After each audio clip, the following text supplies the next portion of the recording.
essa oportunidade e também é um motivo de muita alegria da irmã Sueli, que congregou com nós. Glória a Deus. Está aqui dentro da casa de Deus, que Deus possa abençoar. Amém.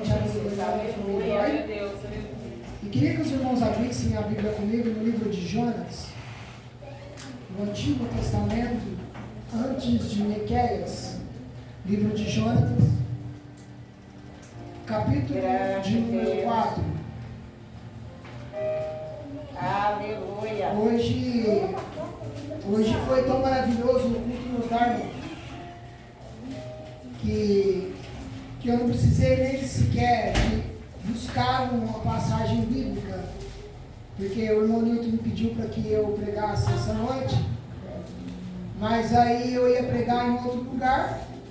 Mas aí o pastor Zezinho veio aqui e confirmou a palavra Graças a Deus. em que eu tenho que pregar nesta noite. Aleluia. Livro de Jonas, no capítulo de número 4, dos menores profetas do Antigo Testamento. Amém? Amém. Todos acharam? No versículo de número 9. Somente 3 versículos, irmãos.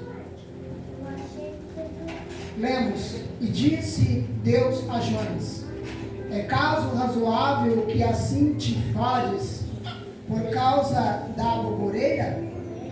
E ele disse: é justo que me enfade a ponto de desejar a morte? E disse o Senhor: tivesse compaixão da aboboreira, na qual não trabalhaste, nem fizeste crescer. Numa noite nasceu e numa noite pereceu. E não hei de eu ter compaixão daquela grande cidade de Nínive, em que estão mais de 120 homens, que não sabem discernir entre a sua mão direita e a sua mão esquerda, e também há muitos animais? Somente até aqui, irmãos. Amém. Pode tomar o vosso assento. Pai, que teu nome seja glorificado, Senhor. Graças a Deus. Meu Pai, a tua palavra, Senhor, que aqui está, Senhor. Porque vou dizer, Senhor, tomado pelo Senhor. Não é para minha glória, meu Pai, mas é para que o teu reino cresça entre nós. Nós te louvamos, Pai, e te agradecemos, em nome de Jesus. Aleluia. Amém. Irmãos, o livro de Jonas, no capítulo 1, vai falar sobre o seu chamado. O chamado de Jonas, ele é um pouco diferente dos chamados dos outros apóstolos, dos outros profetas. O livro de Jonas é o tipo de uma pessoa que, como eu posso dizer, é uma pessoa que se esconde ao ponto de ser o menor, ao ponto de ser a pessoa detestável pelos homens. E ali Jonas se esconde do povo.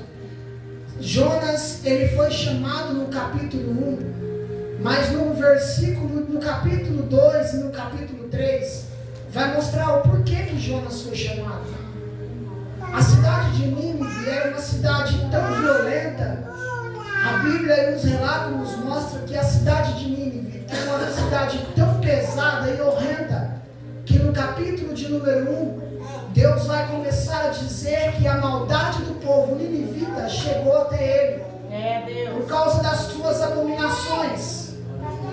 Os ninivitas, antigamente, eles acreditavam em deuses estranhos, que aqueles homens ou mulheres que eram levantados por Deus, pelo verdadeiro Deus, eles surgiriam do mar.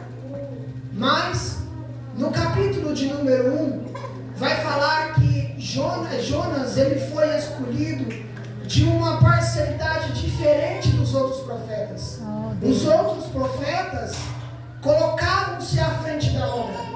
Os outros profetas queriam morrer à espada, mas vivia a verdade, pregava a verdade. O que Deus prometia ao povo, o profeta pregava a verdade. Só que Jonas foi diferente. Jonas, ele não queria ser levantado por Deus. Por mais que ele era um profeta,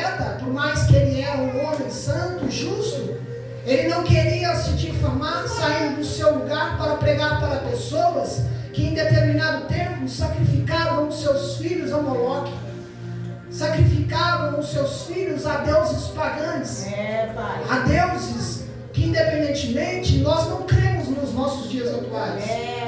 Mas o que me chama mais o que me chama mais a atenção neste capítulo de Jonas é a sua audácia de se levantar contra o próprio Deus, contra o seu próprio chamado. E é muitos dos profetas de hoje que pregam sobre isso, que Jonas ele fugiu do seu chamado, mas Jonas não fugiu do seu propósito por causa do seu pecado. Jonas fugiu do seu propósito, olha o que eu vou dizer, Jonas fugiu do seu propósito porque ele estava com medo de que aquelas pessoas pagãs se arrependessem dos seus pecados. É por isso que Jonas fugiu do seu chamado. Jonas outrora via pessoas serem deslaceradas no meio de praça pública. Por causa da maldade, a maldade estava indo na cidade inteira, corrompidas. E o povo clamava a Deus por misericórdia.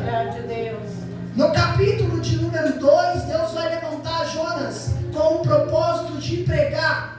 Mas ali ele revelou o propósito para Jonas pregar lá. Às vezes no nosso coração não queremos servir a Deus de verdade.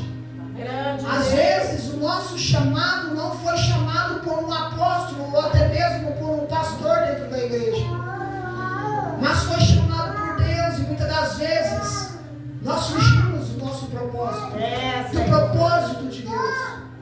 Jonas, por ser um profeta menor, Jonas, por ser um profeta que se escondia de Deus, a Bíblia vai nos revelar que ele entrou em um mar para fugir para outra banda. E assim os irmãos conhecem. Eu não preciso aqui dizer sobre a história de Jonas, como muitos pregadores hoje em dia querem relatar o CPF de Jonas, a mãe de Jonas, o pai de Jonas, não sei quem de Jonas. Os irmãos bem conhecem a passagem, que Jonas fugiu do seu propósito. Mas o que eu quero dizer aqui, no capítulo 4, é que Jonas teve mais amor a um pé de abóbora que estava sobre a sua cabeça se refrescando, do que pelas almas que estavam lá fora. Quando Deus levantou ele e voltou com ele à cidade de Nínive com a baleia, foi lançado até as pedras. E ali Jonas começou a pregar sobre o arrependimento. Quantas vezes, agora eu quero chegar aonde eu queria chegar, aonde eu estava lendo quando o irmão Nilton me chamou para pregar. Jesus certa vez tomou os seus 12 apóstolos e disse: vai, prega, eu te dou autoridade a vocês. Lembre-se, tinha 12 apóstolos, sendo um ladrão e salteador. Verdade que Jesus colocou sobre eles para expulsar demônios, para ir, mas não levassem nada, porque ele mesmo disse, Jesus mesmo disse, que o operário é digno do seu alimento. Santo Deus. Às vezes nos incultamos tanto em pregar a palavra de Deus, às vezes nos ocultamos tanto ao fugir do chamado de Deus, não pelo fato de que nós somos fracos, não pelo fato de nós nos encostarmos e achar que nós não podemos. É verdade, nós não podemos pelas nossas próprias forças, mas o que nos chama a atenção nesses dias atuais é que tem pessoas em nosso meio que preferem falar da vida alheia, do pecado alheio, mas não fala de Cristo. Deus. Tem pessoas que querem apedrejar, pegando pedras para lançar nas pessoas, até mesmo usando de artimanhas para afastar as ovelhas que Deus chamou para o aprisco. E é isso que nos incomoda. Eu não preciso aqui dizer o nosso pecado, porque o pastor mesmo já disse essa noite. Às vezes queremos ser tão santarrão, vindo na igreja todos os dias, se repousando na casa de Deus todos os dias, orando todos os dias, mas querendo forçar as pessoas a servirem a Deus. Senhor de misericórdia. Querendo forçar as pessoas a seguir o Evangelho. A Bíblia vai nos falar que o reino de Deus, eu disse isso para o jovem, a Bíblia vai nos falar que o reino de Deus ele é tomado à força, mas não pela sua, porque força nós não temos para buscar o reino de Deus. Nós não vencemos no combate corpo a corpo. A nossa luta não é contra a carne. Jonas não queria pregar para o povo não se arrepender dos seus pecados e voltar para Deus. E é assim em nossos dias atuais. Nós estamos negando não somente o chamado de Deus, mas estamos negando as pessoas que estão lá fora querendo a salvação, querendo o alimento, pessoas sedentas pelo alimento. Nós nos recusamos a dar essas palavras. Jonas, ele foi chamado. E quantos de nós não temos chamado? Verdade, Deus. Quantos de nós, Deus não tem levantado profetas para falar através de nós, pelas nossas vidas, que Deus tem propósito em nossas vidas? Mas e quantas vezes nos dobramos de madrugada para orar? Senhor. Ao invés de orar e pedir a Deus misericórdia, é igual o pastor disse, tem pessoas orando para matar ovelhas. Deus de misericórdia, Pai. E acha que Deus não vê, acha que Deus não escuta. Se é que a própria oração já é um título para Deus. Soberano Deus. Nós não estamos aqui para condenar ninguém.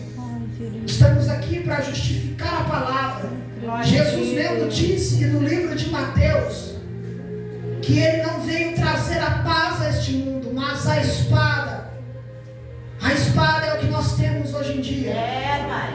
Deus, aleluia. Se nós deixarmos o pecado nos consumir e querer que os outros não se convertam, estamos mais errados do que eles. Deus. Quantas palavras de Deus você semeou?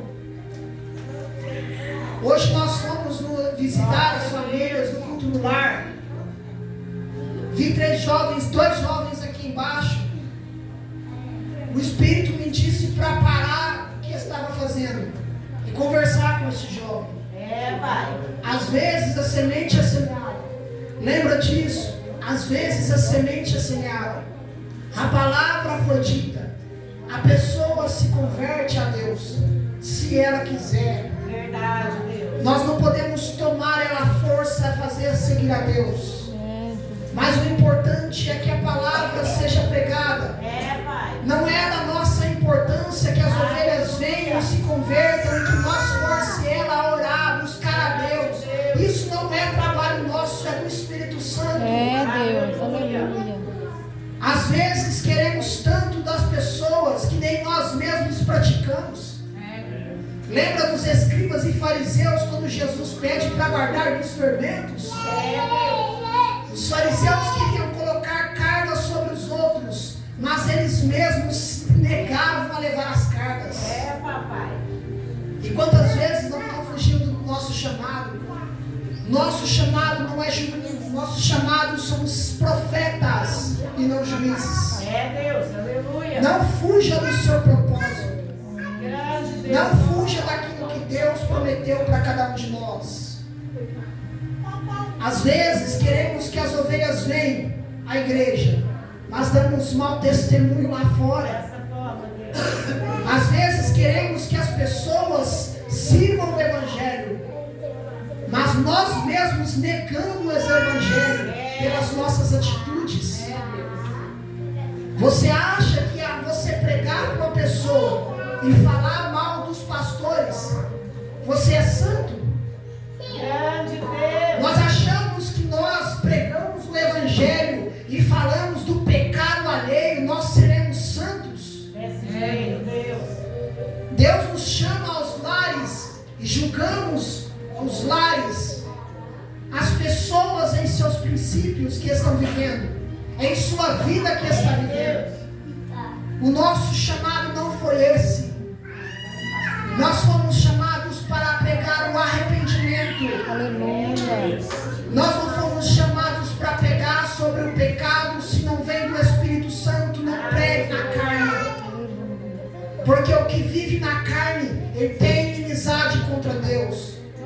Deus não resiste em amizade com Ele.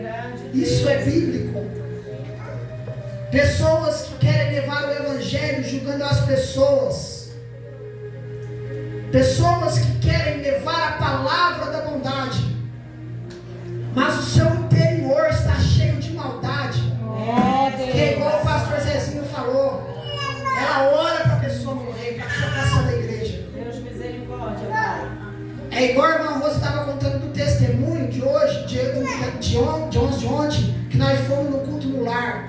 Se nós não tivéssemos ido no culto no lar de uma pessoa, um fruto do ventre tinha morrido. Quantos casamentos nós destruímos por não pregar a palavra de Deus? Nós, eu falo nós, por não pregar a palavra de Deus. Quantas pessoas estão morrendo no mundo do crack, que nós estamos se negando a pregar a palavra de Deus? Quantas pessoas estão se acabando no álcool lá fora? E nós queremos julgar o irmão apontando o dedo um para o outro, negando a própria palavra de Deus. Temos que parar com isso, irmãos. A igreja não foi chamada para ser juiz, como eu já disse. A igreja foi chamada para ser santa. E a santidade não começa somente com Deus. Ela começa com cada um de nós. Ou você vive o que prega no altar, ou você não fala o que você não vive lá fora. É, Deus, verdade. Porque o altar é santo. Pessoas que eram conduzidas fora do seu chamado para conduzir a arca do Senhor na antiguidade, no tempo dos profetas, foram mortos. Lembram de Uzá? Grande Deus. Quando ele pegou aquilo que não era do ofício dele a pegar, foi consumido pelo fogo do Senhor. Aleluia. Ele queria usar de benevolência com a arca de Deus, mas ele foi consumido. A sua morte foi eminente. É, Pai. No livro de, se não me falha a memória, de Crônicas, fala sobre essa história. Mas o pecado não era de Uzá. Lembra disso? O pecado não era de Uzá. O pecado era de Davi, que sabia que os sacerdotes tinham que levar a arca, mas escolheu pessoas erradas para levar. Grande Deus. É por isso que ele ficou entristecido. É, Deus. Muitos olham para o pecado de Davi sobre o adultério, querem condenar Davi sobre o adultério, mas poucos se pregam que ele matou um inocente por causa do adultério. Poucos pregam que ele matou não somente um, mas dois inocentes por causa do seu próprio pecado. Davi não estava no espírito quando pegou a arca pela primeira vez. Quantas vezes nós queremos levantar a arca na carne? Quantas vezes nós não queremos levantar a arca e querer que as pessoas levantem a arca na carne e morrem por ela? E a nossa consciência já está tão fraca que nem se arrepender dos nossos pecados nós não temos coragem de se arrepender. É por isso que eu quero dizer sobre a passagem de Jonas. Nos recusamos a servir a Deus. O que eu quero dizer aqui é que nós somos chamados para profetas e queremos meter a mão em um lugar que não é chamado. É, papai. Nós fomos chamados para ser mão e queremos ser o corpo inteiro. Grande Deus. Às vezes queremos ter o chamado de profeta, mas queremos se intrometer num lugar de que não é que nós não somos do ofício a você. Não que você não pode adorar, não que você não pode exaltar. Mas pare e pense. Peça o teu chamado. Peça para que Deus ele revele o que você foi chamado. Às vezes queremos tanto a palavra de Deus, às vezes queremos tanto comer a palavra de Deus, que no livro de Provérbios, Eclesiastes vai falar que a gente não divide o pão. Lançai o seu pão sobre as águas. Quem de nós tem levantado a palavra para as pessoas bêbadas lá fora? Deus. Quantas vezes nós não passamos, vemos pessoas jogadas, alcoolizadas na rua e nem sequer pedimos uma ambulância para buscar? Pessoas que estão drogadas, passando para cima e para baixo. E cadê os evangelistas? Cadê os profetas? Deus. Agora vocês têm dó de uma pessoa que está dentro da igreja, que está salva, que está debaixo da cobertura de Cristo, e não tem dó de uma pessoa que está lá fora. Papai. Jesus, ele passava pela multidão e tinha compaixão da multidão. Ele não tinha compaixão dos seus discípulos que o seguiam, mas ele tinha compaixão porque as almas que estavam lá fora estavam sem ceifeiros, estavam sem pessoas para jogar a semente sobre a face da terra. É por isso que ele nos disse: ide. E cadê o ide? Levanta-te, te põe de pé. Quantas vezes temos levantado para Deus e fechado o nosso coração para o Espírito Santo? O Jesus da minha alma, aleluia. Às vezes, irmãos, as nossas vidas,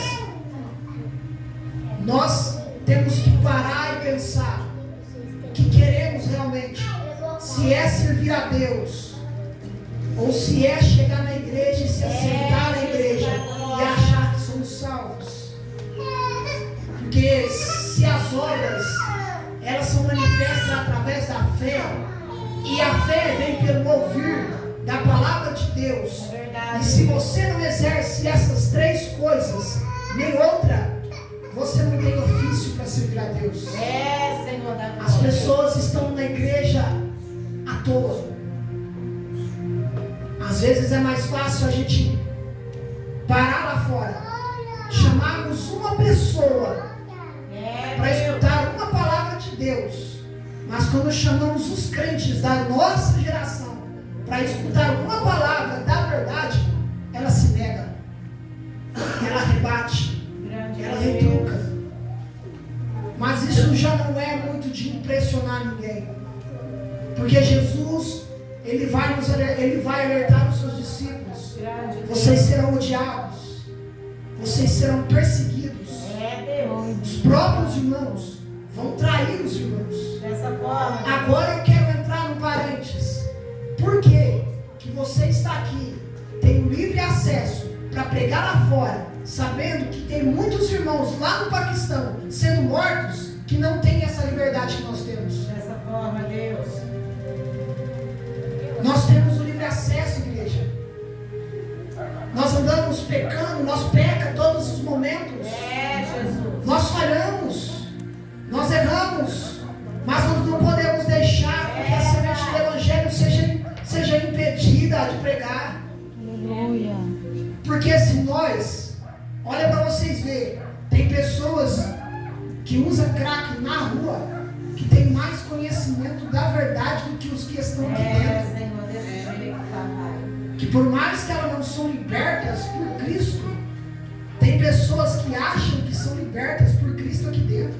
Meu Deus. Tem pessoas que aqui na igreja se mostram uma pessoa, mas dentro da sua casa é totalmente diferente.